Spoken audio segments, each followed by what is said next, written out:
This is a video on protected contact, and I'm going to show some of the principles and techniques that I utilize to gain the trust and respect and confidence of different species of animals. What you're seeing here are two tigers, the sisters. They were taken from a facility that was used them for photo shoots when they were young. And they learned to, as they got older, they really developed a dislike and animosity towards humans because of the treatment they received when they were cubs, plus all the different uncomfortable environments in which they found themselves. So what I do here, and this is typical of what I would do with almost any species, is just start sitting with them, getting them to know me, getting them to gain their confidence. This is about 6 weeks after I started working with them. At first, they didn't want to have anything to do with me, but now they're getting to where they're bonding with me, and they're starting to develop a desire for interaction and affection. Before I started working with them, they fought with each other quite a lot. Typically, I find that the more I work with several individuals together like this, the less they fight with each other, and the affection that they show towards me seems to also be displayed towards each other. Now I'm just getting them to, just talking to them, talking softly and quietly to them. And now I'm showing here something that, of course, I guess you would call semi-protected contact. This would be the precursor to unprotected contact were I to go that far. In the case of these two, it's probably not called for or necessary because they've developed a trust and confidence in me, and they don't look at humans anymore as a source of animosity and anxiety and danger. So with them having each other for company, I don't know that I really need to go further than this for their emotional well-being. There are other reasons, which I'll get to in a minute, that this is helpful. But you can see that they very much now seek my company and want to stay by me. And what I'm letting them know by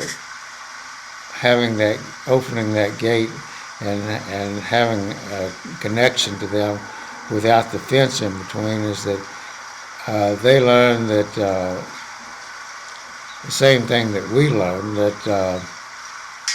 the fence is not necessary for their safety, that with there being no fence between us, I'm still not going to do anything that would in any way make them uncomfortable or endanger them. So they develop more comfort in that regard. This is a safe way to establish that extra 20%. 80% of establishing an emotional connection you can do with completely protected contact. There's this additional 20% that I sometimes utilize on those animals that are receptive to it, that solidifies and deepens the relationship. And also there's a safety factor here, which seems a little inconsistent, but the more they are comfortable and used to a human being there without there being a fence in between, the more margin of safety there would be if by accident a human found itself in contact with one of these animals without a fence. Maybe they got out, maybe someone went in thinking they were locked up and they weren't. But you can see the progression as this video goes on. Now they're getting to where they are starting to look at me as just a natural part of their environment, so that my being there with the gate open isn't a particularly unusual circumstance for them. And they're just getting comfortable with me talking to them and being in their presence.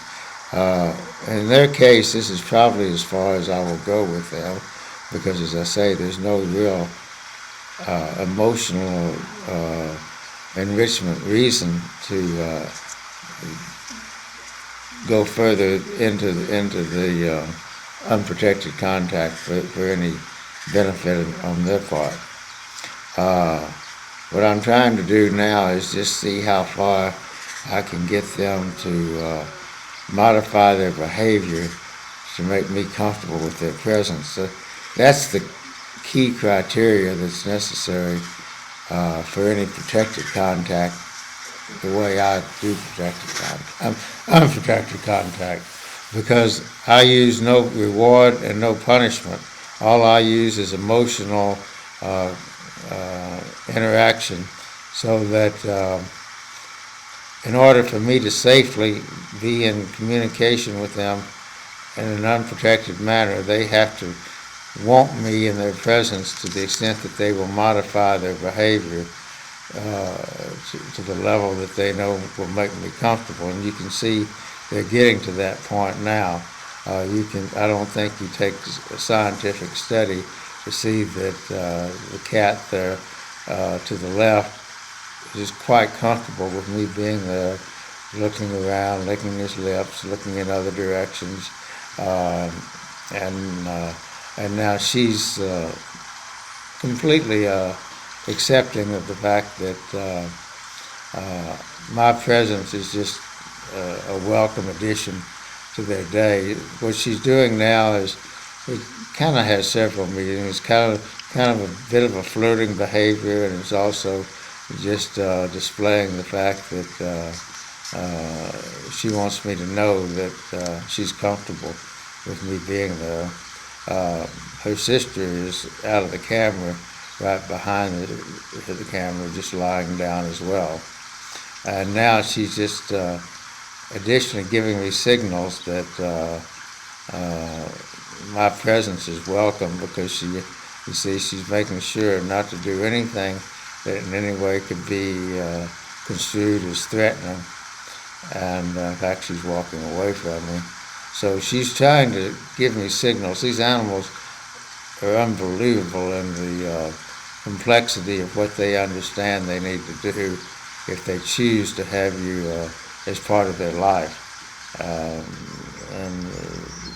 Now, the sister here, who is very instinctual, these two females who are sisters are very, very different in their personality, and that brings up something. You should always look at each individual in a species as an individual, rather than thinking that there's too many species-specific traits, because there's a lot more individual traits within a species than there are sometimes from one species to another.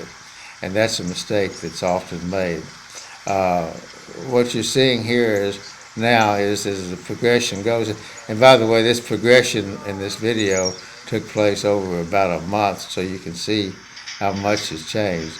Now here we're looking at two tigers, a male and a female, that we rescued about 6 months ago. This first little bit of video shows how aggressive and how irritating a human presence was when they first got here. They hated humans. They were taken from a very, very bad environment, and they've been abused, and they were in about as bad a shape as emotionally as cats can be. And you can see this is the big male, and you can see how far I've gotten with him in about 3 months. He's now, and you can see I'm trying to see how much he will respond to what I want him to do. You can see I want him to lie down, and he chose to do so. I don't consider this really training because there's no reward. It's just him deciding that he wanted to please me. I see this happen a lot with these animals without any reward, just based on their emotional desire to do what I wish them to do. And this is the male again. He's choosing to be with me and to come over. The female, as you see over to the right, is kind of flirting. And at first he was jealous, but that changed after about a month or so. At first he didn't want me to have anything to do with her, but now you can see that he's gotten a degree of trust and comfort with me that he doesn't mind sharing with her. So this is protected contact, I think, at its best, in the sense that I've developed the emotional relationship with them that is necessary for them to be comfortable around humans and not to consider humans as a source of animosity and anxiety and irritation. This is another tiger that we also rescued within the last year, and she and her mate were also very leery of humans when we first got there. Now she's very bonded with me, almost too much so. But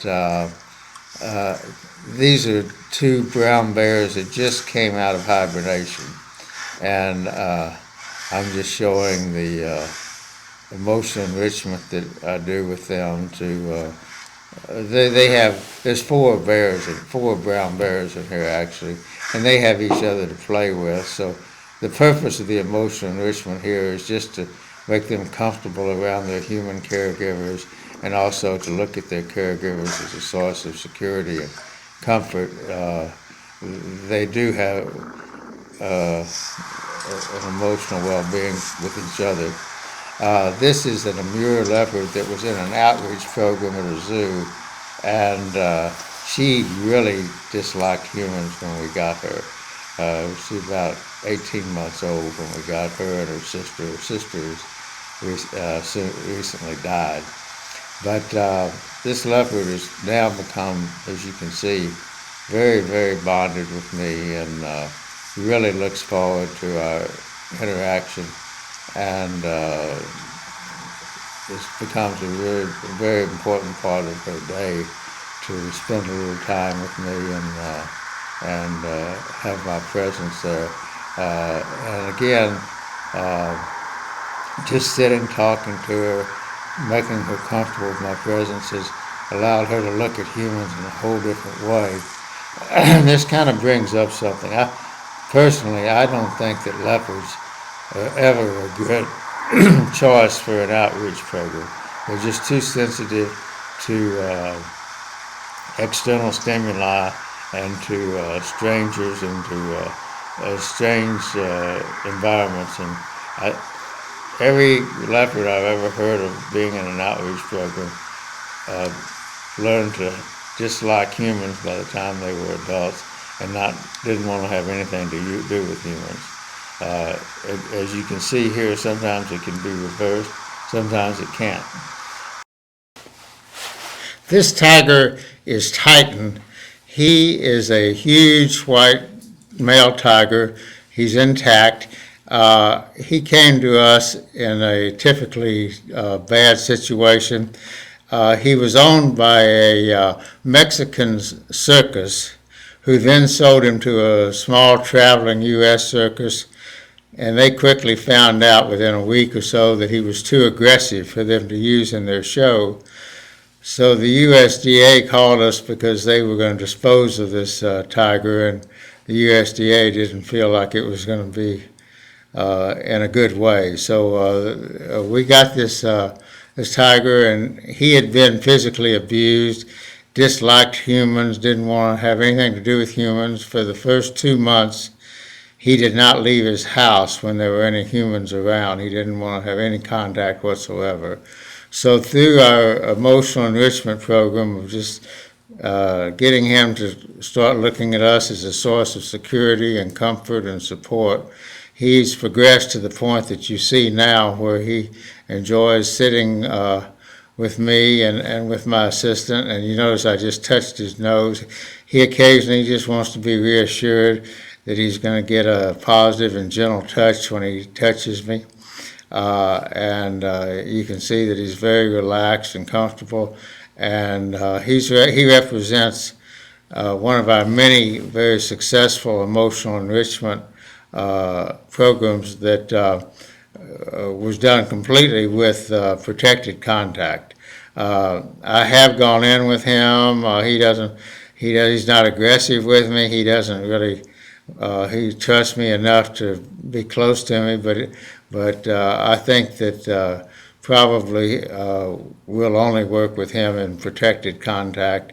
And I think we've already achieved our goal, which is that he's comfortable with his human caregivers and seeks out our companionship and finds it a rewarding part of his day and an exciting part of his day, which is what the emotional enrichment program is designed to achieve. So you notice he just now went to sleep, and I'm talking softly and gently to him, and he's picking up things in my voice that I'll never understand completely, but it's reassuring to him.